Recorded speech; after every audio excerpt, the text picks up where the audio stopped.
사도신경 내용으로 살아계신 하나님께 우리의 신앙을 고백하심으로 하나님께 영광 돌리겠습니다. 전능하사 천지를 만드신 하나님 아버지를 내가 믿사오며 그 외아들 우리 주 예수 그리스도를 믿사오니 이는 성령으로 잉태하사 동정녀 마리아에게 나시고 본디오 빌라도에게 고난을 받으사 십자가에 못 박혀 죽으시고 장사한 지 사흘 만에 죽은 자 가운데서 다시 살아나시며 하늘에 오르사 전능하신 하나님 우편에 앉아 계시다가 저리로서 산자 죽은 자를 심판하러 오시리라. 성령을 믿사오며 거룩한 공예와 성도가 서로 교통하는 것과 죄를 사해 주시는 것과 몸이 다시 사는 것과 영원히 사는 것을 믿사옵나이다. 아멘. 하나님 말씀 잠언 1장 1절에서 6절입니다. 잠언 1장 1절에서 6절까지 말씀. 다윗의 아들 이스라엘 왕 솔로몬의 잠언이라.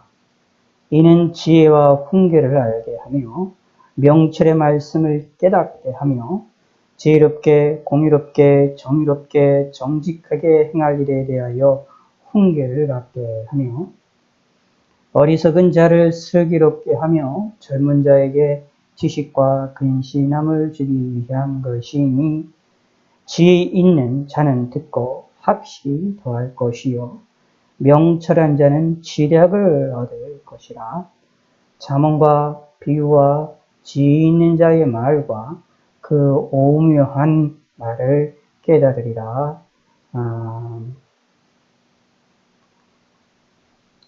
우리 기도하겠습니다.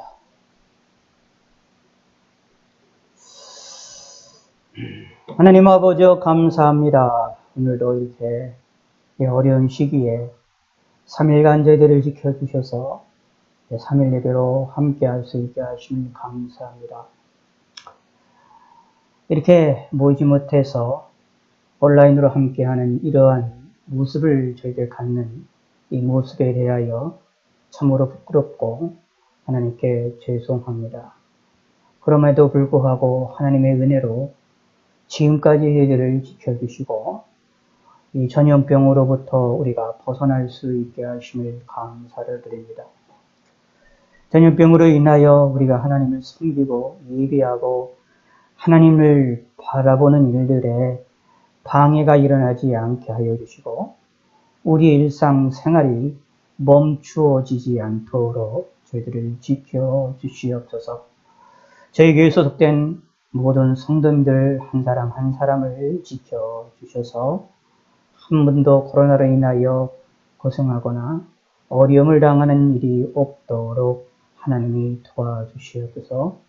전염병으로 인하여 하나님께 예배하고 하나님께 나아가며 하나님께 기도하고 하나님을 바라보는 일에 방해가 일어나지 아니하도록 저희들에게 건강을 주시고 전염병으로부터 벗어날 수 있게 하여 주시옵소서.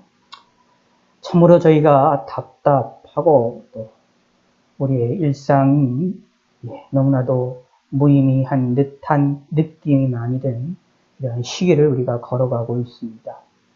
이런 시기에 하나님의 위로하심과 하나님의 도우심이 너무나도 필요하오니 하나님이 도와주시옵소서. 어느 자리에서나 어느 곳에 있거나 하나님을 찾고 하나님께 기도할 때마다 하나님의 응답하여 주시고 하나님이 역사하여 주시고 하나님이 돌보아 주시옵소서. 우리의 심령에 하나님으로 인하여 기쁨이 넘쳐나게 하시고 평안함이 넘쳐나게 하여 주시옵소서. 감사드립니다. 지금까지 삶에 대하여 감사가 넘치게 하시었고 오늘도 감사가 넘치게 하시고 내일도 모레도 우리 일평생에 감사가 넘쳐날 수 있게 하여 주시옵소서. 하나님 아버지여 감사합니다. 영육간에 강건함으로 함께 하시고 인도하소서. 예수님의 이름으로 기도드렸습니다. 아멘.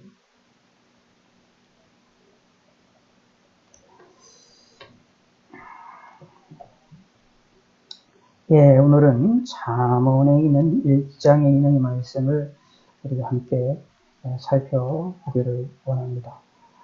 하나님 말씀을 듣고 하나님 말씀을 묵상함으로 하나님 말씀을 통하여 하나님께로부터 은혜를 받는 시간이 되시기를 바라겠습니다. 이 본문은 간단하게 이야기를 해서 잠언을 쓰는 이유를 또 그 목적을 설명하고 있는 내용입니다. 다윗의 아들 이스라엘 왕 솔로몬의 잠언이라고 해서 솔로몬의 잠언을 이야기를 하고 있는데, 잠언이라고 얘기하면 여러 가지 의미들이 있겠지만 쉽게 생각해서 지혜에 관련되어 있는 지혜의 삶의 지혜를 모아놓은 것들을 이야기한다라고 보시면 됩니다. 근데 사실 이 잠언은 솔로몬 혼자만 적은 것이 아니라 뒷부분에 보면 다른 저자들도 나타나게 되어 있습니다. 솔로몬이 쓰여졌던 그 잠언처럼 다른 이들도 잠언을 또 이렇게 지혜이하다는 이야기들을 되어 있는 것을 후대 사람들이 잠언으로 모아서 이렇게 정리를 해놓은 것이 오늘 성경에 나와 있는 본문이지요. 이 솔로몬을 통하여서 잠언을 쓰게 되어지는데, 이 목적이 뭐냐, 이 잠언이 쓰여지는 목적이 뭐냐라는 것이 본문에 나와 있는 내용입니다. 근데 이것은 잠언의 목적만이 아니라 하나님이 왜 성경이라는 것을 기록하게 하셔서 우리에게 주시느냐라고 하는 또 다른 목적에 대한 것들도 이야기를 하고 있는 내용입니다. 잠언을 통하여서 얻어지는, 솔로몬이 쓴 이 잠언이라는 이 성경을 통하여 얻어지는 유익뿐만 아니라 사실은 하나님께서 솔로몬의 입술을 통하여, 말을 통하여 말씀하시는 것뿐만 아니라 많은 저자들을 통하여, 많은 사람들을 통하여 하나님의 말씀을 전하시는 성경을 통하여서 우리에게 유익을 주는 그런 내용들이 뭐냐라는 것을 정리하고 있다라고 볼 수 있는 겁니다. 이 성경이 우리에게 주는 유익에 대한 것은 시브리서나 디모데전서나 여러 가지 부분에서 우리가 많이 직접적으로 접하게 되어 있고, 성경에 쓰여지는 목적도 요한복음에 의하면 예수 그리스도를 알고 믿게 알게 하는 목적이 있음도 우리에게 알려주고 있고, 이런 모든 것들을 이야기하고 있는데, 그래서 요한계시록에 보면 하나님 말씀 예언을 읽고 듣고 읽는 자들이 복이 있다라고 말씀을 하고 있습니다. 이렇게 성경에서는 성경이 우리에게 얼마나 유익하고 중요한지를 우리에게 알려주고 있는데, 오늘 이 본문을 통하여서도 우리에게 그것을 알려주고 있음을 우리는 다시 한번 생각해 볼 필요가 있고, 이 속에 나타나 있는 성경을 통하여 하나님 말씀이 우리에게 주어지는 은혜가 무엇인지를 우리가 깨닫기를 바라겠습니다. 다윗의 아들 이스라엘 왕 솔로몬의 잠언이라. 이는 지혜와 훈계를 알게 하며 명철의 말씀을 깨닫게 하며 라고 말하고 있습니다. 자, 다윗의 아들 이스라엘 왕 솔로몬의 잠언이라. 이는 지혜와 훈계를 알게 하며 명철의 말씀을 깨닫게 하며 지혜롭게 공의롭게 정의롭게 정직하게 행할 일에 대하여 훈계를 갖게 하며 라고 말하고 있는데, 이 말씀을 통해서 우리가 기억을 해보게 될 것이 있습니다. 자, 말씀은 깨닫게 하는 게 있고 또 훈계를 받게 하는 게 있다. 그리고 4절, 어리석은 자를 지혜롭게 하며 젊은 자에게 지식과 근신함을 주기 위한 것이니 라고 얘기해서 슬기롭게 만들고 우리에게 주어지는 것이 있다 라고 말합니다. 다시 말하면 4절을 통해서 하나님 말씀은 우리에게 주어지는, 우리를 플러스로 만드는 것이 있고, 3절, 지혜롭게 의롭게 공의롭게 정의롭게 정직하게 행할 일에 대하여 훈계를 받게 하며 라고 해서 훈계를 받게 하여서 우리를 바른 길로 나아가도록 하게 만든다. 라는 겁니다. 그리고 2절, 지혜와 훈계를 알게 해서 명철을 깨닫게 한다. 길을 알게 한다. 자, 이렇게 생각하시면 됩니다. 알게 하고 깨닫게 한다라는 2절에 있는 말씀은 하나님의 말씀을 통해서 우리가 가야 될 길을 알게 하신다라는 것. 마치 내비게이션과 같은 역할을 해서 우리가 가야 될 길을 알게 하는 역할을 한다라는 것이고, 여기에 3절에 나와 있는 것은 훈계를 받게 한다라는 것은 잘못된 길로 갔을 때 그것을 고치고 그것을 치유하고 바른 길로 이끌어 나갈 수 있도록 한다라는 얘기입니다. 하나님의 말씀이 마치 무엇을 하느냐 하면 막대기와 같은 역할을 해서 우리를 이렇게 쳐서 우리를 바른 길로 나아가게 한다라는 것이고, 4절은 우리에게 그렇게 할 뿐만 아니라 우리가 공급을 주시는데, 하나님 말씀을 우리를 슬기롭게 하고 뭔가 주는 것이 있어 우리에게 공급을 하는 면이 있다. 우리에게 힘을 준다. 마치 엔진과 같은 역할을 한다라는 것을 우리가 생각을 해볼 수가 있습니다. 자, 이 내용을 가지고 우리가 몇 가지를 생각하기를 원합니다. 지혜의 훈계를 알게 하며 깨닫게 한다. 명철의 말씀을 깨닫게 한다. 하나님의 말씀은 우리의 앞길을 알게 하시고 우리의 가야 될 길들을 알게 하시고 깨닫게 하는 역할을 합니다. 우리는 말씀을 통해서 무엇이 올바르고 그른지를 알아야 되는데, 성경에 의하면 우리들에게 믿음의 사람들에게 향하여 주시는 길을 첩경이라고 묘사를 하고 있습니다. 첩경의 길을 주신다라고 약속을 하고 계시다라는 이야기입니다. 이 첩경의 길, 이 빠른 길로 나아갈 수 있도록, 그리고 그 길을 찾을 수 있도록 하는 역할이 무엇이냐 하면 하나님의 말씀이다라는 이야기입니다. 그리고 훈계를 알게 한다. 그것을 인식하지 못했던 것들을 깨닫게 만든다라는 것이죠. 우리가 그래서 하나님에 대해서, 하나님이 살아계신지 하나님에 대해서 알려면 사실은 성경을 통해서 하나님을 알게 되어지는 겁니다. 자, 우리가 이제 11세기 이런 말이 나오죠. 믿음에 대한 이야기를 하면서 하나님의 말씀으로 이 세계가 하나님의 말씀으로 이 세계가 지어진 줄을 믿는다라고 말을 하고 있는데, 하나님의 말씀으로 이 세계가 지어진 줄 믿는다라고 했을 때에 이 믿기 위해서는 먼저 뭐가 있어야 되느냐 하면 세상이 하나님의 말씀으로 창조되어졌다라고 하는 진리를 깨닫는 것이 필요합니다. 알아야 된다라는 이야기입니다. 근데 그 아는 것이 어디로부터 일어나게 되느냐 하면 하나님의 말씀으로부터 일어난다. 성경으로부터 일어날 수가 있다라는 얘기입니다. 성경이 우리의 무엇과 같은 역할을 하면 안경과 같은 역할을 합니다. 제가 이제 눈이 안 좋아서 이런 걸 잘하는 것처럼 안경을 쓰고 있는데, 사실 안경을 써도 앞에 이제 방송을 준비하거나 내용을 보면서 이제 컴퓨터의 노트북 안에 있는 PPT의 글자 같은 것을 좀 보려고 하는데, 이게 좀 잘 흐리게 보이거나 잘 안 보이게 되는 경우들이 종종 있습니다. 그래서 제가 좀 이렇게 실수들을 하게 되는 경우가 있는데, 이게 이제 제가 눈이 나쁘기 때문에 그런 거죠. 그래서 안경을 쓰는 사람들은 안경을 써야만 제대로 볼 수 있고, 그리고 그 안경도 자신의 눈과 맞는 것을 써야 하고, 자신에게 이렇게 딱 맞는 것을 써야만 어지럽지 않고 제대로 잘 일상생활을 할 수 있게 되어진다는 것을 알 수가 있게 되지 않습니까?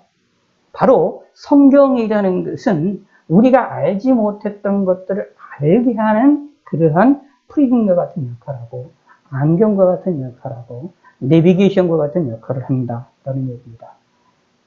그러므로 우리는 성경을 읽어야 되고 알아야 됩니다. 그래서 성경을 통해서 하나님을 만나야 되는 거죠.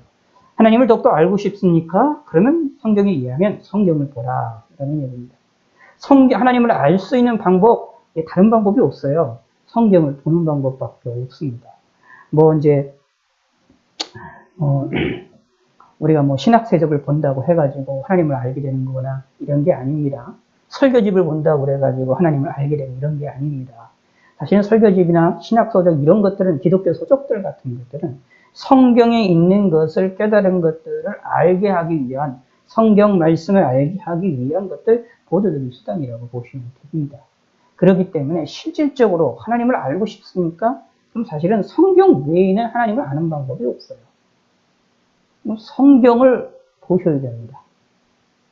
경험을 통해서 하나님을 안다라고도 얘기를 하고 하는데, 근데 그것이 성경에서 말하고 있는 그것을 통하여 경험하지 않는다면은 그 경험이 다 가짜로 떨어질 수가 있게 됩니다. 잘못된 경험이 나올 수가 있고, 사단의 역사가 일어날 수가 있고, 사단의 방해가 일어날 수가 있습니다. 마치 하나님의 역사인 것처럼 느껴지지만 실상은 사단의 역사가 나타나는 경우가 있다라는 얘기입니다.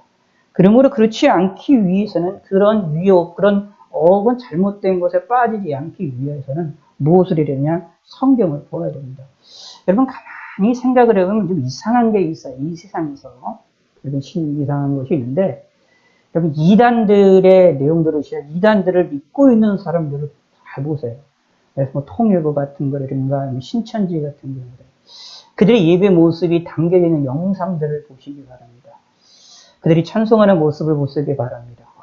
너무 완전히 100% 너무 짝짝짝 박수도 정확하게 일치하고 박수 치는 모양도 일치하고 몸 흔드는 모양도 일치를 하고 너도 100% 일치를 하면서 찬송을 부르고 기도를 합니다. 그리고 집중하는 게 너무나도 강해요. 그리고 그러한 거짓된 교주들이 설교하는 내용들을 보시면 바르면 정말로 그들이 믿는 것 같아요. 그들이 확신을 가지고 이야기를 합니다. 보수적인 교회의 목사님들은 확신이 없는 것처럼 느껴지는데 이상하게 그 이단들의 사람들의 이야기를 들어보면 그들은 자신의 내용을 믿고 있는 것에 대하여 확신을 가지고 얘기를 해요. 사실 보수적인 있는 신앙에 있는 사람들은 사실 모르는 건 모른다고도 얘기를 합니다. 원래 그게 정상적인 것이고 성경에 나와 있는 것들이 솔직한 내용들이기 때문에 모르는 것은 모른다라고 얘기하는 것이 그것이 정상적이지만 이단들을 가만히 보시면 모르는 것들도 다 안다고 얘기를 합니다. 그리고 그것이 자기들이 정확한 거라고 확신 속에서 이야기를 합니다. 이상하지 않습니까? 왜 그들이 그런 확신을 그렇게 강하게 가질까요? 왜 그들은 자신들이 옳다라고 확신을 갖고 이야기를 할까요? 그리고 그들이 하는 찬송과 그들이 하는 기도와 그들이 하는 모습은 너무나도 우리가 보면 숨뜻할 정도로 짝짝 맞으며 완벽하게 멋지게 집중하는 것처럼 보입니다. 개신교의 보수적인 교회들의 성도들이 예배하는 모습과는 천양지 차이가 납니다. 완전히 집중을 합니다. 교주가 한마디 하면 교주의 말을 100% 따릅니다. 부인하는 것도 없고요. 거절하는 것도 없고요. 그냥 100% 따릅니다. 이상하다 생각하지 않습니까? 그들은 그들의 경험 속에서 자기들이 옳다라는 경험들을 했기 때문에 그렇습니다. 근데 그 경험이 참된 것일까요? 아닙니다. 거짓된 겁니다. 오히려 거짓된 것은 더 철저하고 더 진짜이고 더 확신을 가지고 움직입니다. 오히려 참된 진리일수록 좀 어떻게 보면 이 세상은 좀 흐릿느릿하게 드러나고 흐릿하게 이야기를 합니다. 그래서 그게 진리가 아닌 것처럼 사람들이 오해를 하는 경우가 있지만 사실은 그렇지가 않습니다. 성경 안에 보면 오히려 그렇게 흐리게 보이는 듯한 것이 진리가 있는 경우가 많습니다. 그러면 그들의 이단의 모습과 우리를 비교했을 때에 우리가 참되다라는 것을 어떻게 합니까? 내 신앙이 참되고 내가 믿는 것이 참되다는 것을 어떻게 합니까? 확신으로 본다면 그 이단의 확신은 우리가 따라갈 수가 없습니다. 잘못된 신과 거짓된 신을 믿고 있는 말 같지도 않은, 예, 그쵸? 문선명이 신이라고 이야기라고 믿고 있는 말 같지도 않은 얘기잖아요. 북한에서는 뭐 김일성, 김정일이 신으로 얘기를 하는데 그렇게 믿고 있는 것들이 말도 안 되는 일입니다만, 근데 그들은 김정일을 보고 김일성을 보면 눈물을 흘리며 소리를 치며 그냥 소위 요란하게 하지 않습니까? 많은 탈북자들이 있어서 그런 것들을 경험한 사람들은 그때의 그 자리에 있으면 자기들도 그렇게 눈물을 흘리며 그렇게 같이 했다는 이야기들을 종종 듣게 됩니다. 그들의 확신이야말로 우리의 확신보다 더 월등하고 더 강력하고 더 믿음 있는 것처럼 보입니다. 근데 그들이 옳습니까? 김일성이가 신입니까? 김정일이 신입니까? 김정은이가 신입니까? 문선명이가 신입니까? 신천지의 그 사람이 신입니까? 아닙니다.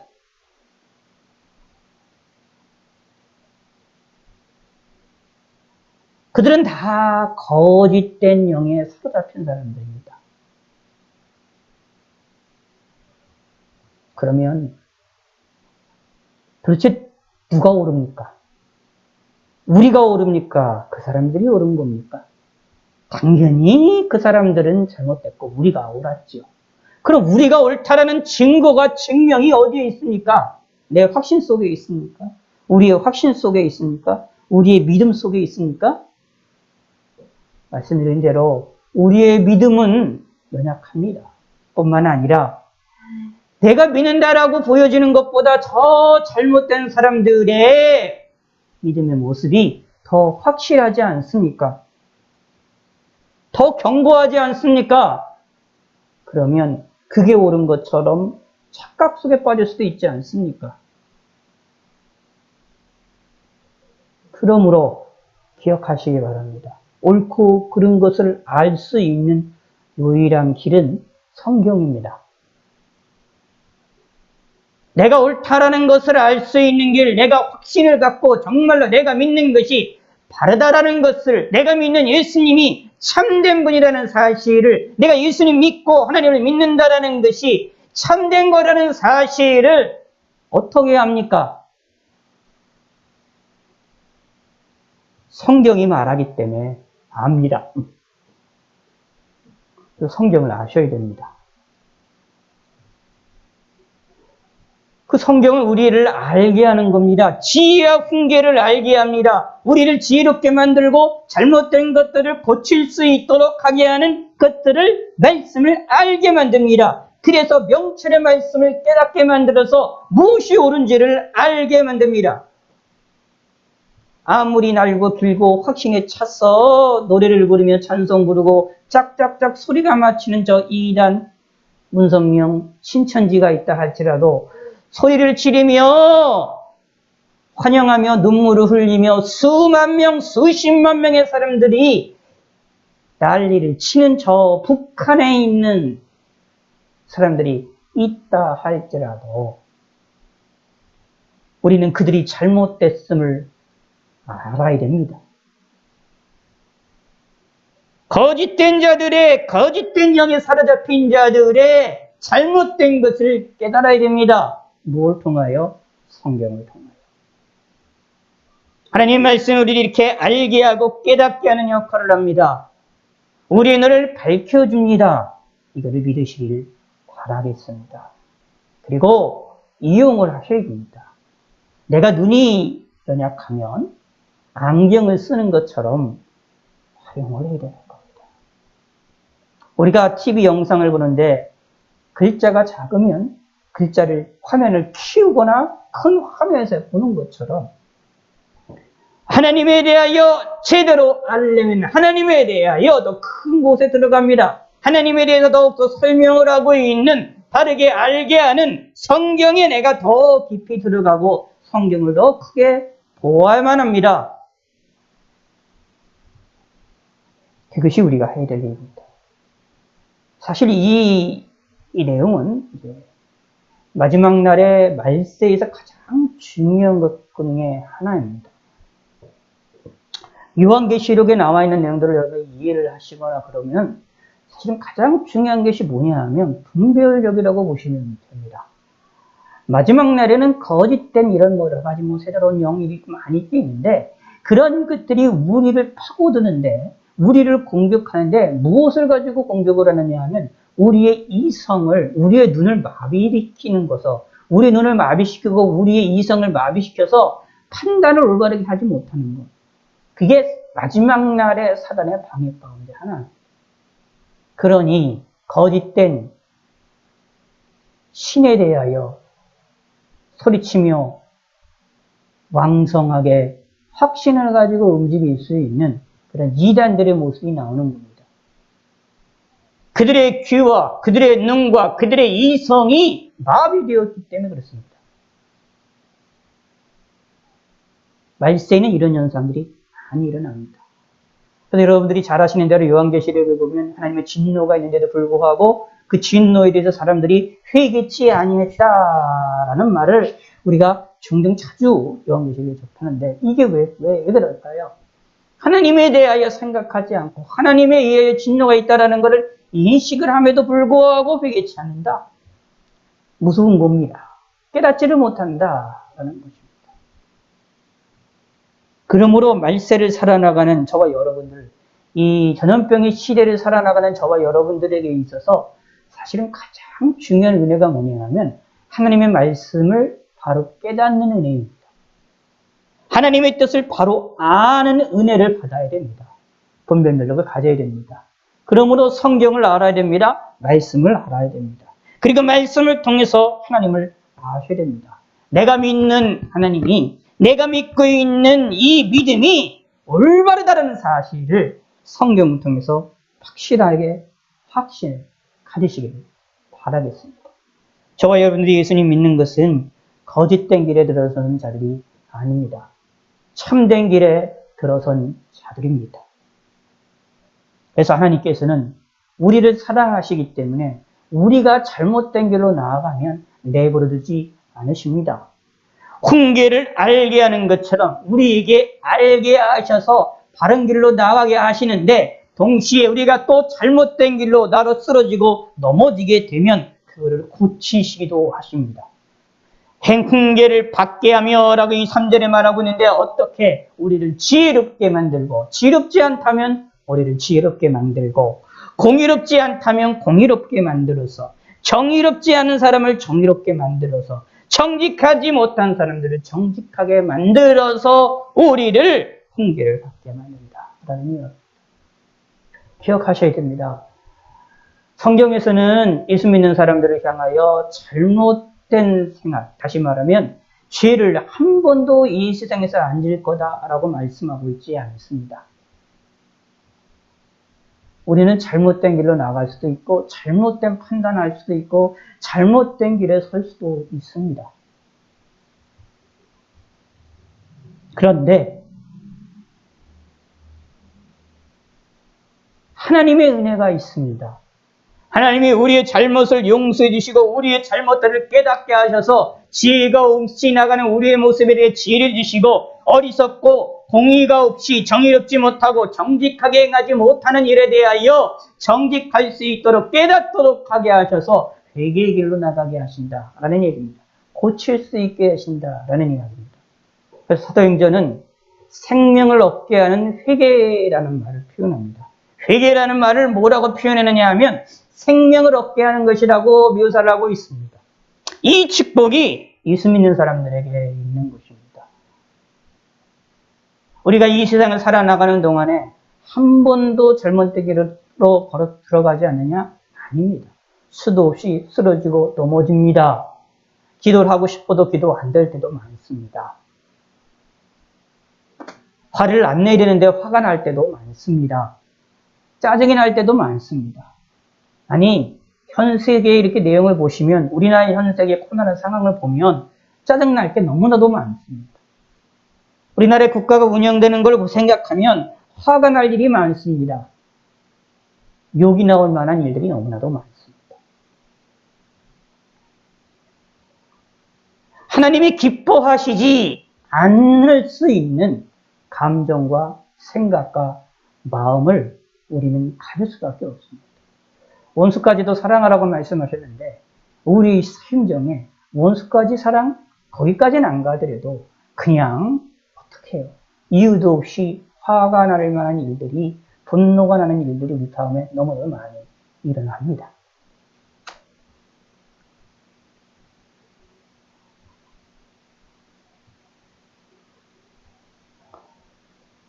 그럴 때에 우리는 희망을 가지셔야 되는데 그 희망이 뭐냐 하면 하나님이 말씀으로 나를 지혜롭게, 공의롭게, 정의롭게, 정직하게 나를 만드실 것이구나.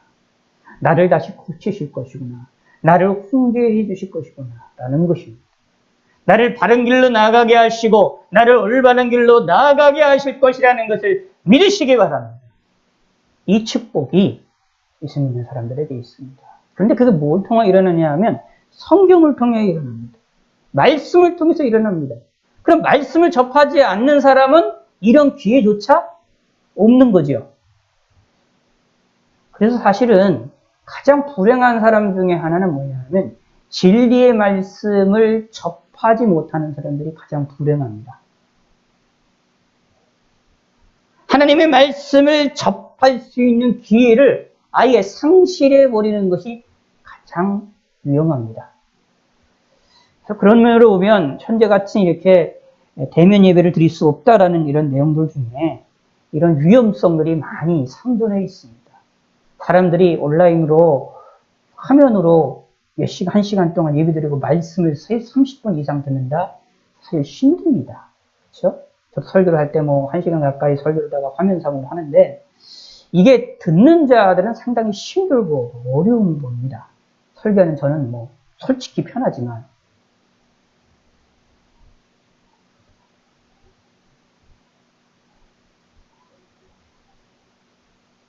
그래서 이런 온라인으로 하는 일들에 있어서 무엇이 벌어질 수 있느냐 하면 딱 두 개로 갈라집니다. 말씀을 접하는 자가 있고 말씀을 접하지 않는 자가 있습니다.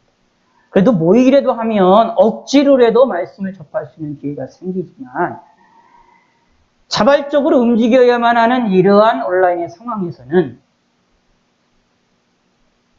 하나님의 말씀을 접하는 기회가 더 쉽게 없어지는 경향들이 생겨납니다. 그래서 그렇게 이게 좋은 상황이 아니죠. 그냥 차선책일 뿐입니다만. 그러므로 빨리 속히 모여서 예배할 수 있게 하고 그리고 코로나가 빨리 종식이 되기를 소원하고 소망을 하셔야 됩니다. 하나님이 왜 이런 상황으로 온 세계를 이끌어 나가시는지 고민을 해보셔야 되는 거예요. 이스라엘 백성들 하나님께서 예루살렘 성을 멸망시켜서 예루살렘에서 예배드리는 것을 금지했던 것 같은 현상이 사실은 오늘날의 현상입니다. 왜 하나님이 이렇게 하셨는지 이해는 할 수 없습니다. 그런데 이런 시기에 여러분들은 더욱더 하나님의 말씀을 더 묵상하시기를 바라겠습니다. 힘드셔도 영상으로 자꾸 성경을 보시고요. 그게 하나님께 나아가는 일이고 하나님이 조금이나마 기뻐하실 만한 일입니다. 그리고 너무나도 잘 하시는 일입니다.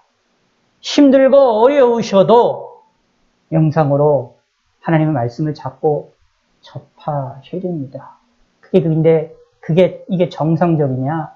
정상적인 것은 아니지만 비정상적인 거지만 그럼에도 불구하고 이거라도 사용을 해야 되는 시기입니다. 그렇지 아니하면 하나님을 알 수 없게 되고 하나님으로 인하여서 하나님의 말씀을 통하여 내가 훈계를 받을 수 있는 기회 자체를 잃어버리게 되는 겁니다. 그럼 불행해지는 겁니다.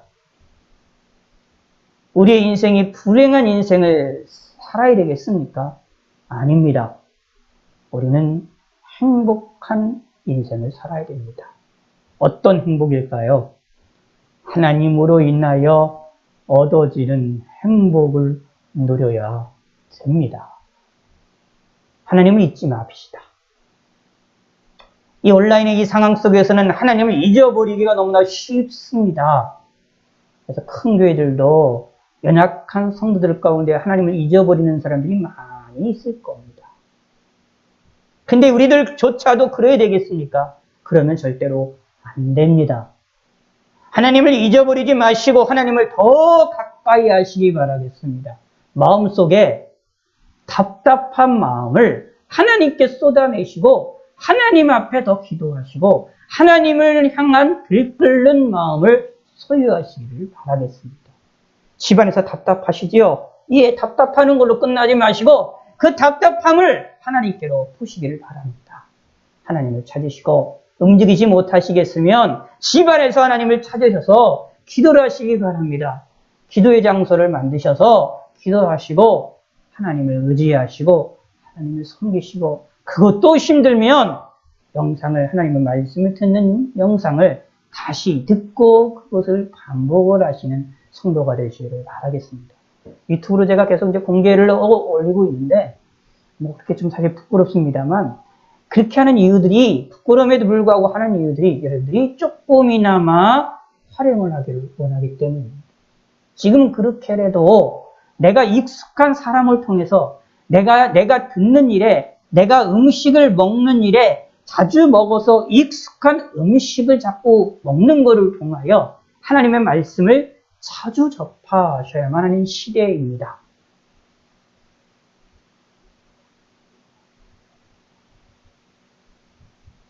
하나님은 우리에게 말씀을 통해서 우리를 훈계하기를 원하십니다. 뿐만 아닙니다. 어리석은 자를 슬기롭게 만들고 젊은 자에게 지식과 근신함을 주기 위함이라 해서 우리를 지식과 근신과 슬기로움을 준다라고 말하고 있습니다. 플러스를 준다라는 이야기입니다. 힘을 주십니다. 우리에게 나아갈 수 있는 능력을 주십니다. 이것이 하나님의 말씀의 능력입니다. 이 능력을 받으시길 바라겠고 이 능력 속에 내가 빠지시기를 바라겠습니다. 근데요, 사실 오늘 말씀드렸던 이 성경 하나님의 말씀의 이 효능에 대한 것들은 우리가 잘 느끼지 못해요. 우리가 잘 알 수가 없습니다. 이래서 이렇게 얘기를 하죠. 여러분들이 이제 뭐 과학적으로나 여러분 유튜브 보거나 그러면 그 음식에 관한 이야기들을 많이 하고 우리 건강과 음식에 관한 이야기들을 많이 하면서 뭐 어떤 것을 음식이 있으면 어떤 영양분이 어떤 것들이 많다 이런 얘기를 많이 하잖아요. 저는 뭐 그런 얘기 들어도 그게 신경이 쓰여지지가 않습니다. 잘 들어가지 않으니까. 근데 그런 이야기들을 많이 하지만 사실은 우리는 그것을 알든 모르든 음식을 먹으면 그냥 그걸 우리의 영양에 내 몸에 건강에 이게 유익이 되지 않습니까? 아무리 의사들이 과학자들이 음식을 연구하고 그 안에 담겨있는 영양분을 공급을 해서 우리에게 어떤 영양분이 있는지 이야기를 한다 할지라도 내가 그 음식을 먹었어요. 그럼 그 음식을 먹어서 정말 그런 영향이 내 몸에서 일어나는지를 우리가 실제로 느끼고 알고 체험하느냐? 그렇지가 않습니다. 아주 몸이 연약하거나 아주 특별한 경우에서는 그런 것들을 실질적으로 경험을 할 수가 있지만 그렇지 않은다면 평범하게 상황에서는 경험하지 않습니다. 그냥 아침 먹고 점심 먹고 저녁 먹는 음식을 먹는 거 그냥 먹는 걸로 끝나지 그 먹는 게 나에게 영양분을 줘서 나를 건강하게 만들고 나에게 힘을 주고 나에게 너 하는지 어떤 하는지를 우리가 별대로 알 수가 없어요. 느끼지를 못하잖아요. 착각하셨어요? 근데 느끼지 못한다고 해가지고 밥을 안 먹어봐요. 내가 밥을 안 먹고 음식을 안 먹는 그것이 내 몸에 어떤 영향을 끼치는지 내가 모르지만 그거를 안 먹어보십시오. 그럼 어떻게 합니까? 배고프고 힘이 없고 움직이지 못하게 됩니다. 그것처럼 기억하시기 바랍니다.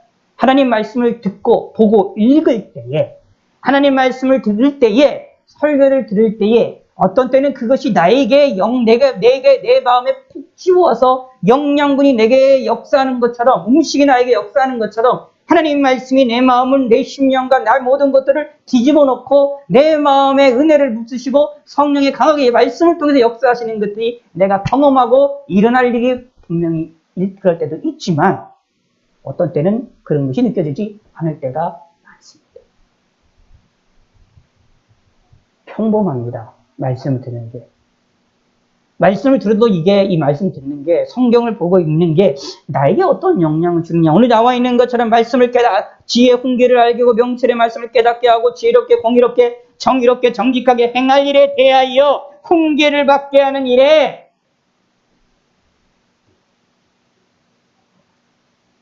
그리고 어리석은 자에게 슬기로움을 주고 젊은 자에게 지식과 근신함을 주기 위한 이러한 역사들이 우리에게 정말 일어나느냐? 나에게 정말 일어나느냐? 우리가 음식 외에 먹는 것처럼 느끼지 못할 때가 태반입니다. 그렇다 하여서 음식을 안 먹어보십시오. 아침, 점심, 저녁을 안 먹어보십시오. 우리는 죽습니다. 잠깐 동안 살아있을 수는 있지만 결국 음식을 안 먹으면 영양분을 우리가 섭취하지 못하기 때문에 죽습니다. 그러므로 음식은 맛있든 맛이 없든 사실 우린 계속해서 먹어야 됩니다. 그것처럼 하나님의 말씀을 우리는 계속 들어야 됩니다. 그럼 듣다 보면 나도 모르게 나에게 영양분을 주고 하나님께서 우리에게 눈을 열어주시고 깨닫게 하시고 알게 하시고 우리를 훈계를 받게 하시고 우리에게 슬기로움과 우리에게 지식과 근신함을 주셔서 우리에게를 풍요롭게 만드십니다. 이거를 기억하시기 바랍니다. 그러므로 하나님 말씀을 자꾸 접하시기 바라겠습니다. 그게 나를 풍요롭게 만드는 길입니다. 그리고 지금과 같은 이 어려운 시기에 이 환난의 이 시기에 이 환난의 시기에 우리가 견딜 수 있고 이것을 통과할 수 있는 방법 가운데 하나입니다. 말씀을 듣지 못하는 자는 불행한 자입니다. 이 어려운 시기에 이 환난의 시기에 이 전염병의 시기에 하나님의 말씀을 듣지 못한다. 정말로 불행한 사람들입니다. 이런 불행한 자가 되지 마시길 바라겠습니다. 지혜 있는 자는 듣고 학식이 더할 것이요 명철한 자는 지혜를 얻을 것이라. 잠언과 비유와 지혜 있는 자의 말과 그 오묘한 말을 깨달으리라. 모든 것을 깨닫게 하시는 역사가 하나님의 말씀을 통해 일어나게 될 겁니다. 우리의 지혜를 더 지혜롭게 만들고 우리의 학식을 더 풍성하게 만들고 우리의 명철을 더 명철하게 만드는 일을 무엇을 하느냐? 하나님의 말씀이 할 것입니다. 오늘과 같은 이 세대는 참으로 정말로 말씀을 들어야 됩니다.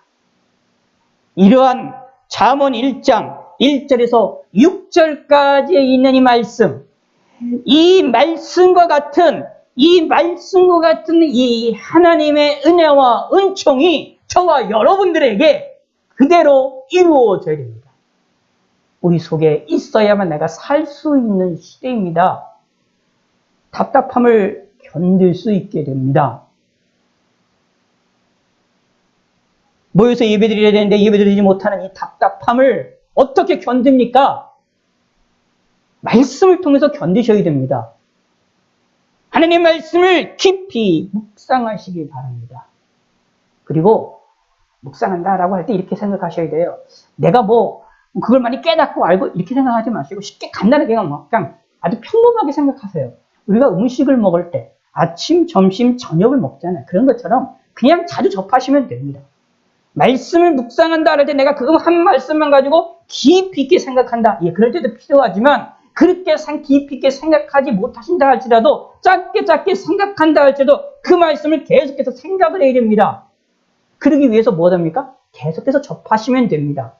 그냥 무의식적으로 접하시기 바랍니다. 아침 먹는 거 여러분 아침 먹고 점심 먹고 저녁 먹는 거 아침 점심도 계속 먹지 않습니까? 그냥 신경 안 써도 먹잖아요. 준비해서 먹잖아요. 그것처럼 자연스럽게 하나님 말씀을 접하시기 바랍니다. 하나님 말씀을 자꾸 듣고 그냥 접하세요. 무신경하게 그냥 그것이 하나님 말씀을 묵상하게 될 수밖에 없게 됩니다. 그렇게 되면 하나님 묵상하게 되는 겁니다. 그러면 그 말씀이 우리 심령을 변화시킬 겁니다. 우리 눈을 띄게 만듭니다. 하나님의 말씀이 하나님이 우리에게 지혜를 줍니다. 하나님이 우리에게 능력을 줍니다. 이것을 꼭 마음에 새기시길 바라겠습니다. 하나님은 절대로 우리를 내어버리지 않으시고 우리를 사랑하고 계십니다. 우리가 믿고 있는 하나님, 우리가 성경을 통해서 아는 그 하나님, 우리가 성경을 통해서 믿는 그 예수님이 진짜 참된 분입니다. 확실한 겁니다. 저 이단 사람들은 저처럼 그렇게 열정적으로 찬송만 부른다 할지라도 우리가 믿는 것이 바른 길입니다. 저 이단들처럼 확신해가지고 이야기를 못한다 할지라도 우리가 걷고 우리가 믿고 있고 우리가 고백하고 우리가 말하는 진리들이 성경이 하나님이 예수님이 올바릅니다. 그 거짓된 자들에 대하여서는 하나님이 징계를 하실 겁니다. 사람인데 사람이 신인 것처럼 말하는 거짓된 자들에 대하여서는 하나님이 징계를 하십니다. 그리고 그거를 쫓는 자들에 대하여 하나님께서는 진노를 베푸십니다. 그들의 머리 위에 숯을 쌓아놓고 계십니다. 그러므로 저와 여러분들은 하나님께로부터 은혜를 받은 사람입니다. 그러므로 성경을 보셔야 됩니다. 그리고 하나님을 알고 싶습니까? 하나님을 제대로 만나고 싶습니까? 하나님에 대하여 제대로 알고 싶으면 성경을 보시기 바라겠고 하나님의 말씀을 찾고 접하시기 바랍니다. 어떻게? 무의식적으로. 무의식적으로 접할 때까지 접하시기를 바라겠습니다.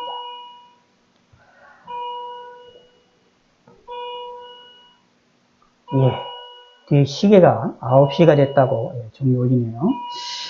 여러분들이 하나님을 바라보고 의지하시는 성도가 되시고 하나님으로 인하여 기뻐하시고 즐거워하시는 성도가 되셔서 오늘 이 시간도 그리고 우리의 앞으로의 삶도 항상 승리하시고 하나님께로부터 은혜를 충만하게 받으시는 믿음의 성도가 되시기를 바라겠습니다. 기도하겠습니다. 하나님 아버지여 감사합니다. 오늘도 저희들이 이 시간에 모여서 하나님께 영광을 돌려드립니다. 그러나 직접 모이지 못했지만 온라인으로 모이고 있습니다. 우리 마음이 하나님으로 향하게 하여 주시옵소서. 이 어려운 시기에 자연스럽게 하나님의 말씀을 묵상하고 듣고 볼 수 있게 하여 주시옵고 하나님의 말씀을 사랑하며 하나님으로 인하여 하나님의 말씀을 통하여 하나님께로부터 큰 은혜를 받는 믿음의 성도가 되게 하여 주시옵소서. 감사드립니다. 우리 삶에 힘 주시고 우리의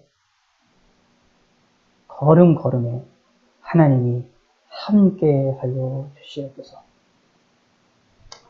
우리의 눈물을 받아주시고 우리의 간절함을 받아주시고 우리의 믿음을 흠양하여 주시옵소서. 오늘 이 밤도 평안하게 지내게 하여 주시옵고 강건하게 하룻밤을 지내게 하여 주시옵고 내일 아침에 일어나 호흡하며 움직일 때에 하나님께 감사하는 마음을 갖게 하나님께서 도와주시옵소서. 코로나로 인하여 고민하고 고생하고 전염병으로 때문에 힘들어하는 성도가 없도록 한 사람도 어려움 당하는 성도가 없도록 하나님이 지켜주시고 하나님이 보살펴 주시옵소서. 하나님은 작은 자들을 소중히 여기셨던 것처럼 작은 교회인 저희들을 소중히 여긴다는 것을 저희들이 믿게 하여 주시고 그 하나님의 은혜를 우리가 경험할 수 있게 하여 주시옵소서. 감사드립니다. 영광 받아 주시고 하나님의 이름만이 드러나게 하시고 우리의 잘못된 죄악들을 용서하여 주시옵소서. 이 나라의 잘못을 용서하시고 한국교회 교인들의 잘못들을 용서하여 주시옵소서. 하나님의 진노를 속히 거둬가 주시사 이 나라가 바른 길로 나아갈 수 있도록 하나님의 은혜를 베풀어 주시옵소서. 하나님께 예배하며 하나님께 영광을 돌리며 하나님께 찬양하는 날들이 하루라도 속히 빨리 올 수 있도록 하나님이 은혜를 베풀어 주시옵고 인도하여 주시옵소서. 그러기 위하여 우리의 모든 죄악들을 용서하여 주시옵소서. 우리 북한에 있는 우리 민족도 공유를 베풀어 주시고 그 거짓된 신을 믿고 있는 그들의 나라가 무너지게 하시소. 자유롭게 하나님을 섬기며 자유롭게 하나님을 영화롭게 해드리는 그러한 백성들이 한 사람이라도 많은 이들이 나타날 수 있도록 은혜를 베풀어 주시고 세계 만방 곳곳에서 고통을 당하고 있고 어려움을 당하고 있는 믿음의 성도를 지켜주시옵소서. 주의 택하신 자들을 보호하여 주시고 하나님이 인도하여 주시옵소서. 그들의 눈물과 그들의 고통 소리를 응답하여 주시사 하나님께서 큰 상급으로 예비해 주시고 뿐만 아니라 이 세상에서도 하나님의 도우심의 손길이 속히 그들에게 임하여 주시고 응답하여 주시옵소서. 저희들이 믿는 하나님이 참된 하나님임을 참됨님을 우리의 삶 속에서 평생토록 경험하게 하여 주시옵소서. 예수님의 이름으로 기도드렸습니다. 아멘. 주기도문으로 마치겠습니다. 하늘에 계신 우리 아버지여, 이름이 거룩히 여김을 바라시오며 나라의 마옵시며 뜻이 안에서 이루어진 것 같이 땅에서도 이루어지이다. 오늘날 우리에게 일용할 양식을 주옵시고 우리가 우리에게 죄 지은 자를 사하여 준 것 같이 우리 죄를 사하여 주옵시고 우리를 시험에 들게 하지 마옵시고 다만 악에서 구하옵소서. 대개 나라와 권세와 영광이 아버지께 영원히 있사옵나이다. 아멘.